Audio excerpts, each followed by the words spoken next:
कुछ वायरल नेताइन लोग अभी 4-5 दिन पहले ही बता रही थी कि आपकी जैसी परवरिश होगी उसी तरीके से आपका भाषा होगा। ये कुर्मी समाज नहीं कह रहा है, हम लोग नहीं कह रहे। कुछ वायरल सरकारी आदिवासी नेताइन लोग कह रही थी कि जिस समाज ने, जिसके माँ पिताजी ने, जिसके परिजनों ने जैसा संस्कार दिया है वैसे ही भाषा उनकी होती है। तो कल क्या ये में इनके प्रदर्शन में साफ पता चल गया कि किनका कैसा संस्कार है। आज एक मुद्दा लेकर के आया हूं कि कल जो है कि आदिवासियों का हुजूम था, जहां पे कुछ आदिवासी लड़के जो है कि कुर्मियों को भद्रता तरीके से जो है कि गाली गलौज करते हैं और उनके ऊपर जो है कि एफआईआर करने का भी नौबत आ जाती है। आप किसी के बहन बेटी के लिए गाली दे रहे हैं, इससे पता चलता है कि आपका संस्कार कैसा है। लेकिन हाँ, हमारा संस्कार कैसा है, किसका संस्कार कैसा है, हमें उससे कोई फर्क नहीं पड़ता है। लेकिन कल जितने लोग भी जुटे, उनके मन में जो जहर देखा गया, छोटी छोटी बच्चियों से जब चैनल वाले बाइट ले रहे थे, छोटे छोटे टीनेजर बच्चों से जब बाइट ले रहे थे, तो जो जहर वो लोग उगल रहे थे कुर्मी समाज के प्रति, इससे समझ में आता है कि ये जो कथित सरकारी आदिवासी के कुछ चुनिंदा चेहरे हैं, ये लोग घर घर गांव गांव घूम के लोगों को कैसे भ्रम में डाल रहे हैं। वायरल सरकारी नेताइन लोग, सरकारी आदिवासी नेताइन लोग कुर्मियों से राखी बंधा के और फेसबुक पे डाल रही थी, गर्व महसूस कर रही थी। एक छोटे से स्वार्थ के कारण उनका इमेज खराब हुआ। हमारा क्या है, हमारा समाज तो रोज एकजुट हो रहा है। अगर हमारे समाज के कुछ लोग जेएमएम में थे वो भी एकजुट हो रहे हैं, बीजेपी में थे वो भी एकजुट हो रहे हैं, कांग्रेस में थे वो भी हैं, समाज सेवी थे, किसी प्रतिष्ठित जगह पे थे, सारे लोग एकजुट हो रहे हैं।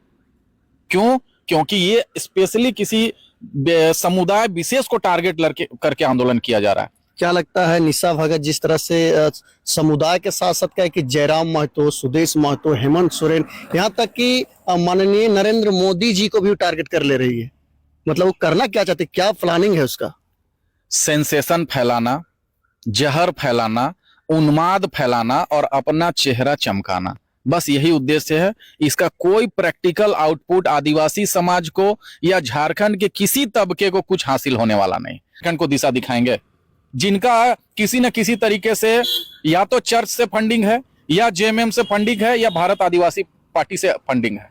ये पेड एजेंट लोग हैं, ये पेड वर्कर लोग हैं जो कि अपने आका को खुश करने के लिए, अपने पार्टी को खुश करने के लिए और मोटा माल फरियाने के लिए इस तरीके का आंदोलन कर रहे हैं। ये आंदोलन नहीं है। अगर मान लीजिए कि निशा भगत अगर अलग पार्टी का निर्माण करती है, इस निर्माण में जो कि किन किन पार्टियों को ज्यादा नुकसान होने वाला है? किसी को कोई नुकसान होने वाला नहीं है। निशा भगत का ना तो कोई अस्तित्व था, ना है, ना कभी होगा।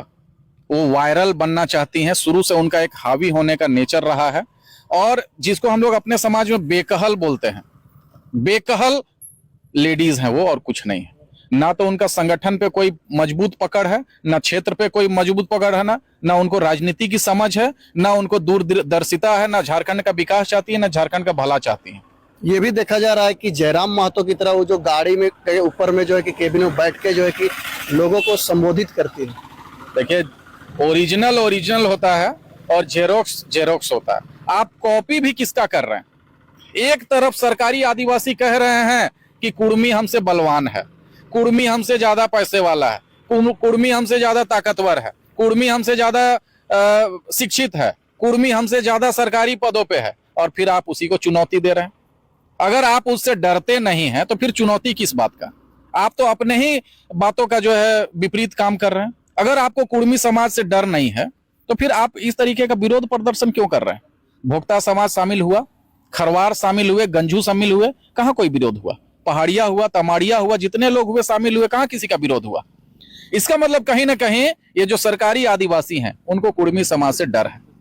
मान लीजिए कि जो आदिवासी लोग जो इस तरह से अनर्गल जो बयान कर रहे थे, मान लीजिए कोई एफआईआर होता है तो क्या निशा भगत उनके साथ खड़े होंगे? एफआईआर की बात कर रहे हैं। कुर्मी समाज इतना सक्षम है ना कि हमारे समाज के बहन बेटियां जो गाली दे रहे हैं उनका हम लोग जुबान काट सकते हैं। 75 वर्षों का इतिहास उठा के देख लीजिए, हमारा आंदोलन अहिंसात्मक रहा है। शांतिपूर्ण तरीके से हम लोग संवैधानिक तरीके से अपनी मांगों को जिस पटल पे, जिस प्लेटफॉर्म पे रखना चाहिए उसी प्लेटफॉर्म पे हम लोग रखते हैं। हमारा किसी से विरोध है ही नहीं। आपकी नासमझी है, आप गाली बक रहे हैं, आपको किसी ने आपके दिमाग में प्लांट कर दिया है, आपको बरगला दिया है, आपको बेवकूफ बना दिया है, तो हम आपकी गलती नहीं ठहराते हैं। लेकिन हाँ, बदला लेने की बात आएगी तो हम लोग हर स्तर से रेडी हैं, बदला ले सकते हैं। लेकिन हम लोग जो है माफ करने में भरोसा करते हैं। हम लोग शांति प्रिय समुदाय हैं, हम लोग शांति प्रिय कृषक समाज हैं, और हम लोग मेहनत मजदूरी करके यहाँ के सभ्यता संस्कृति को बचाने का काम कर रहे हैं। हम लोग एक सकारात्मक संदेश समाज को देना चाहते हैं कि सभी समुदाय के लोग मिलजुल के ही झारखंड का विकास कर सकते हैं। चलिए, बहुत बहुत धन्यवाद संतोष जी इतना कीमती समय आज हमें दिए हैं।